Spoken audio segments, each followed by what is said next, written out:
जब बात आती है राणा सांगा की तो उनके लिए दो लाइनें बहुत ही फेमस है।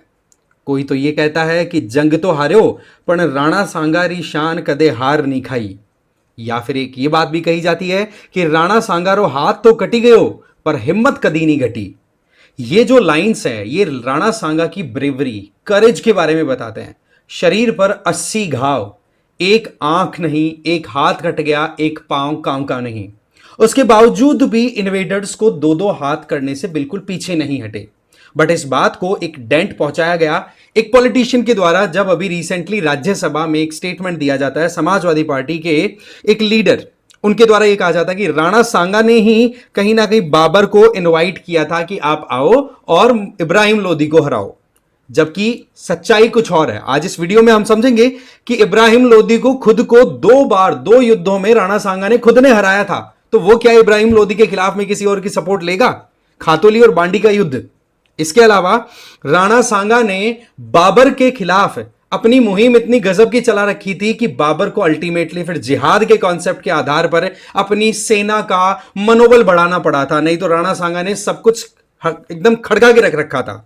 पूरी डिटेल में समझेंगे। बट अभी क्या है, एक तो आज 12 अप्रैल हो चुकी है। आज के दिन राणा सांगा जयंती के तौर पे भी ऑब्जर्व किया जाता है पूरे देश में, स्पेसिफिकली मेवाड़ रीजन में, राजस्थान में, राइट। दूसरी तरफ अगर देखें तो जो रामजी लाल सुमन है समाजवादी पार्टी के, इनके द्वारा जो राज्यसभा में स्टेटमेंट दिया गया जो मैंने अभी आपको बताया, उसको लेकर के 26 मार्च को तो जो राजपूती करणी सेना है उन्होंने ऑलरेडी इनके घर पे अटैक कर दिया था कि भाई जवान को थोड़ा संभाल के बोलिया करिए, आप हर कोई स्टेटमेंट कैसे दे सकते हो। फिर उसके बाद में इन्होंने माफी भी मांगी है। ऐसा नहीं है कि एडामेंट रहे, माफी भी मांगी है कि मेरा किसी के सेंटिमेंट्स को दुख नहीं पहुंचाना था, ऐसा कुछ नहीं था। बट अल्टीमेटली अभी एक बार फिर से बात सेटल होती हुई दिखाई नहीं पड़ रही है। वहां पर करणी सेना के लोग आगरा में पहुंच गए हैं, रैली निकाल रहे हैं। उत्तर प्रदेश प्रशासन बिल्कुल अलर्ट पे है। अलाउ तो कर दिया रैली निकालने के लिए, यह भी कह दिया कि आपका जो एक तरीके से प्रोसेशन आप निकालना चाहते हैं वो शांतिपूर्वक होना चाहिए, कहीं पर भी लॉ एंड ऑर्डर को आप हाथ में नहीं लेंगे। बाकी वहीं दूसरी तरफ रामजीलाल सुमन जो है वो कहीं ना कहीं टेंशन में भी है। समाजवादी पार्टी ने भी बहुत से स्टेटमेंट्स रिलीज किए हैं कि जी हमारी तरफ से ये जो बात कही गई है इसका मतलब ये नहीं है कि हम किसी की भावनाओं का आहत करना चाहते हैं। बट एक चीज तो क्लियर है कि हम पढ़ क्या रहे हैं, क्या चीजें हमें फीड की गई है, कहां पर ये इशू है।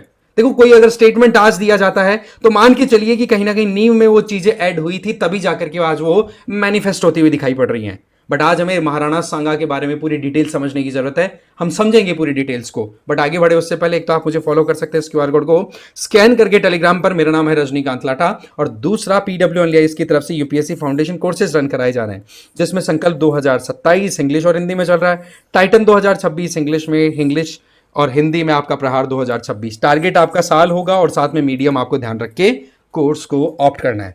अब देखो इसमें आपको मिलेगा क्या। मिलने में ये live and recorded classes CSAT और जीएस की, डेली प्रैक्टिस जिसमें एमसीक्यूज और मेंस आंसर राइटिंग, पीडीएफ आपको साथ दे दी जाएगी जिससे कि आप सेल्फ स्टडी अच्छे से कर सके। एडमिशन बिल्कुल ओपन है, डिटेल्स और डिस्क्रिप्शन बॉक्स में दी हुई है।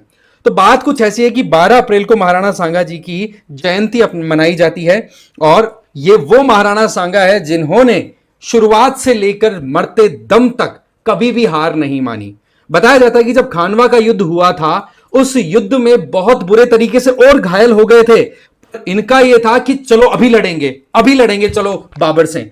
अल्टीमेटली देखा जाए तो इन्हीं के जो सहयोगी थे उन्होंने ही अपने खुद के कैंप में इनको मार दिया था कि भाई ये बंदा अगर उठ गया ना तो फिर से युद्ध करवाएगा, हमें और मरवाएगा। तो अपनी जान बचाने के चक्कर में महाराणा सांगा को साथ वालों ने ही धोखा दिया था। ये एक बहुत बड़ी एक सच्चाई है या फिर कहो कि एक बहुत बड़ा कॉन्सेप्ट है जो कहीं ना कहीं हर किसी को पता नहीं रहता है, राइट। अब यहां पर आप देखो जो भी हम डिस्कशन अभी कर रहे हैं तो ये पॉलिटिकल खींचतान जो चल रहा है वो एक तरफ है। बट राणा सांगा की बात की जाए, सबसे पहली चीज इनका जो टाइम था वो 1484 से 1527 तक रहा। आप ऐड करो टाइम, देखो एक तो 16 साल इधर, 17 इधर जोड़ दो, 27 इधर, कितना हुआ जी? 44 साल की उम्र में इतने बड़े बड़े युद्ध जीते हैं जहां पर चाहे अफगान हो चाहे मुगल्स हो, एक बार तो लोहे के चने उनको सबको चबवाए थे इस राजपूती शासक ने।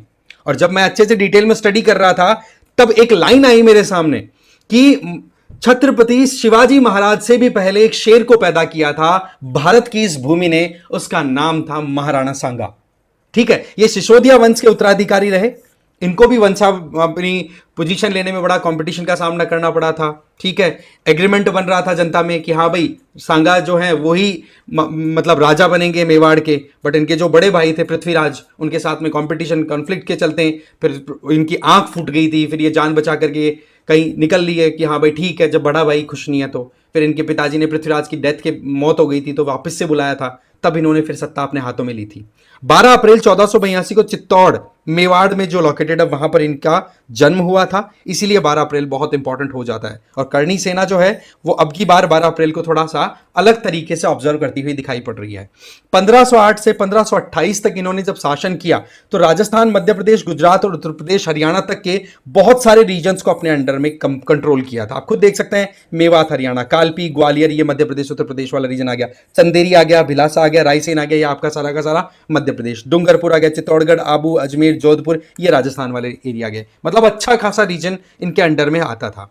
1517 के अंदर खातोली का युद्ध लड़ा, फिर धौलपुर का युद्ध लड़ा। इन दोनों युद्ध में धौलपुर वाला बांडी वाला युद्ध भी इसमें आ गया। ठीक है, इसमें आप देखोगे इब्राहिम लोधी को हराया था जब अफगान रूल किया करते थे।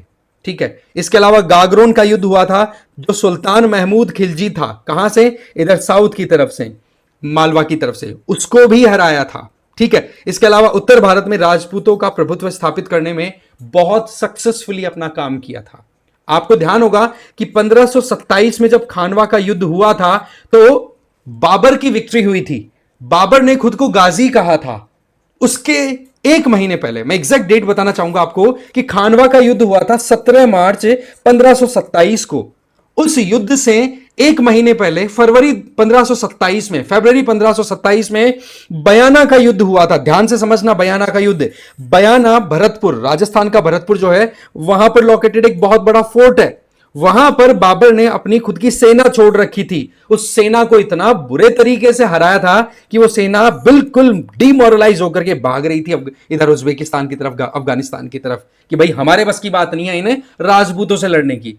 तब आते टाइम पर बाबर ने उनका कॉन्फिडेंस बिल्ड किया था जिहाद का नारा देकर के, कि भैया जिहाद करोगे तो आपको पता है फिर क्या होता है। इस तरीके से जिहाद का कॉन्सेप्ट इवॉल्व हुआ एक तरीके से लड़ाई में, समझ गए। तो वो जो कॉन्फिडेंस बिल्ड करने का काम था। अच्छा, दूसरा, बाबर ने भी एक बड़ी इंटरेस्टिंग बात बोली थी राजपूतों के लिए, कि राजपूत जो है वो लड़ना जानते हैं और बहुत गजब के योद्धा हैं, पर प्रॉब्लम एक है, वो ये कि राजपूत जीतना नहीं जानते। क्योंकि आपको पता है जो भी इन्वेडर्स आए उन्होंने हमेशा धोखे से जीत की। आपने अच्छे से देखा होगा, ये ये क्या नाम था इसका, महमूद खिलजी को उठा करके देख लो, हाँ जी। इसके अलावा आप ये क्या नाम है, अभी ये बाबर का खेल देख लो, ये मोर और लेस जीतने के लिए कुछ भी करते थे। ठीक है, हमारे यहां पर क्या कॉन्सेप्ट था राजपूतों के अंदर, कि भाई लड़ाई हुई तो सुबह हथियार उठाएंगे, शाम दिन ढलते ही हथियार छोड़ देंगे। वो अटैकर्स, इन्वेडर्स है, वो रात को अटैक कर दिया करते थे। इस तरीके से जब सिद्धांतों पे चलते गए तो सिद्धांत ही कहीं ना कहीं कॉम्प्रोमाइज करते चले गए सत्ता को पूरी को, और हाथ से निकल गया पूरा मामला, राइट। खैर, सिद्धांत जो होते हैं बड़े इंपॉर्टेंट होते हैं, बट स्टिल जब जान की बात आए तब शायद सिद्धांतों को बदल देना भी जरूरी हो जाता है, वो सिचुएशन पे भी डिपेंड करता है। बट हमें यहां पर समझना होगा कि बयाना का जो युद्ध था, इस युद्ध में राणा सांगा ने बाबर के जो भी लड़ाके थे, जो मेन लीडर था, उसको वहां से भागने पे मजबूर कर दिया। फिर बाबर ने उनको समझाया और उसके बाद में 1527 में खानवा का युद्ध हुआ, और उस खानवा के युद्ध में बाबर ने कुछ ऐसे इनोवेटिव काम किए जिसके चलते हैं बहुत ही पावरफुल इंडियन, जो एक कहते ना कि हमारे देश के लिए, हमारे राजाओं के लिए एक बात बोली जाती है कि इनके बीच में डिस्प्यूट था, बहुत टूट थी, पर राणा सांगा एक ऐसे इंडिविजुअल थे जिन्होंने सबको एक साथ इकट्ठा किया कि बोले सब साथ मिलकर के लड़ेंगे तो ये बाबर क्या कर लेगा अपना। बट उसमें प्रॉब्लम क्या हुई कि हमारे यहां से जो राजा हुआ करते थे वो कभी भी सेना के पीछे नहीं खड़े होते थे, वो हमेशा सेना के बिल्कुल आगे, कि मैं पहले लड़ूंगा फिर देखता हूं देखे। और जबकि बाबर और ये मुगल्स जो थे, इनका कॉन्सेप्ट क्या था कि सेना को पहले आगे करो, खुद राजा साहब पीछे बग्गी में बैठे रहेंगे, जिससे कि सेना के अंदर से ही कोई राजा को मार देगा ऑपोजिशन के को, तो फिर बाद में मैं फिर कंकर कर लूंगा। ये जो कॉन्सेप्ट है लड़ाई करने का, इसमें डिफरेंस देखो। एक तो आप फ्रंट से आप लीड करते हो और एक आप पीछे खड़े हो और आगे भेज देते हो कि हाँ भाई तुम लोग जाओ लड़ो। एक तो ये स्ट्रेटेजिकल डिफरेंस था। दूसरा, बाबर ने उस टाइम पर तोप खाने और एक तरीके से बहुत सारे एडवांस्ड वेपन यूज किए, है ना, बहुत बड़ी तोपें यूज की, बारूद का यूज हुआ था पहली बार इंडियन बैटल्स में, है ना। इसके अलावा आंतरिक विश्वासघात तो सबसे बड़ा कारण था ही, जो मैं आपको ऑलरेडी बता चुका हूं। बट एक चीज बोलनी पड़ेगी कि राणा सांगा बहादुरी के एक बहुत गजब के प्रतीक हैं। शरीर पर 80 घाव, एक आंख नहीं, एक हाथ काम का नहीं, एक पैर काम का नहीं, पर लड़ाई करने में अभी चलो अभी देख लेंगे। और जब इनसे कहा, इन्होंने कहा कि यार न तो मेरी आंख काम कर रही है, न मेरा हाथ काम कर रहा है, न पैर, तो ये किस काम का राजा। तो ये उनके जो साथ में बैठे मंत्री थे उनका कहना था कि महाराज साहब, ये तो आपकी लड़ाई, आपकी वीरता का प्रतीक है कि आपने कभी भी हार नहीं मानी, चाहे कितना ही दर्द हो, कितनी ही पीड़ा हो शरीर में। तो ये थे राणा सांगा।